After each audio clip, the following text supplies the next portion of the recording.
কেন নির্বাচন হবে এই মনের মধ্যে এই সংখ্যাটা আসার কারণটা? অন্তর্বর্তী সরকারের মুক্তিযুদ্ধ বিষয়ক মন্ত্রণালয় এবং দুর্যোগ ব্যবস্থাপনা ও ত্রাণ উপদেষ্টা ফারুকী আজম বীর প্রতীক সোমবার 29 সেপ্টেম্বর দুপুর 12টায় মিরসরাই বিভিন্ন পূজা মণ্ডপ পরিদর্শন করেছেন।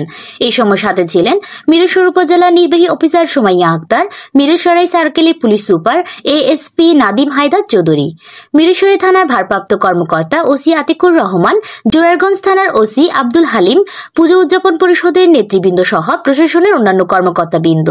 উপদেষ্টা উপস্থিত সনাতন ধর্ম অবলম্বীদের মধ্যে শারদীয় দুর্গাপূজা উদযাপনের সার্বিক বিষয়ে খোঁজ নেন এবং শুভেচ্ছা বিনিময় করেন। নির্বাচন কি মানে আদমের জনগণের যে প্রত্যাশা প্রতিফলন ঘটবে কিনা? একটাই জনগণের প্রত্যাশা, সেটা হচ্ছে নিঃসংকোচে নিজের ভোটাধিকারটা প্রয়োগ, সেটা নিশ্চিত হবে। নির্বাচন কেন নির্বাচন হবে এই মনের মধ্যে এই সংখ্যাটা আসার কারণটা?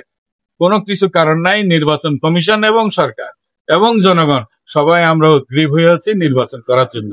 জাতি নির্বাচনের দিকে অলরেডি আমরা সবাই ঐক্যবদ্ধভাবে যাচ্ছি, তো সেখানে কোনো শঙ্কিত হওয়ার মতো কোনো কারণ নাই। আমরা নির্বাচন হবে, আমাদের এখানে নির্বাচিত সরকার আসবে, জনগণ যাকে পছন্দ করে তাকে তাদের সরকার হিসেবে নেবে, ভোট দিয়ে নির্বাচিত করবে। আমাদের আগামী দিনের নির্বাচিত সরকার আমাদের জন্য চমৎকার একটা বাংলাদেশ বানাবে। কারণ এটা আর আগের মতো হবে না। আগের মতো যেরকম এক দেশদর্শী, এক দলদর্শী, এক ব্যক্তিদর্শী, এই ধরনের কোন দেশ আর আমাদের, আমরা সম্মিলিতভাবে আমাদের দেশ গড়ে তুলবো। ধন্যবাদ।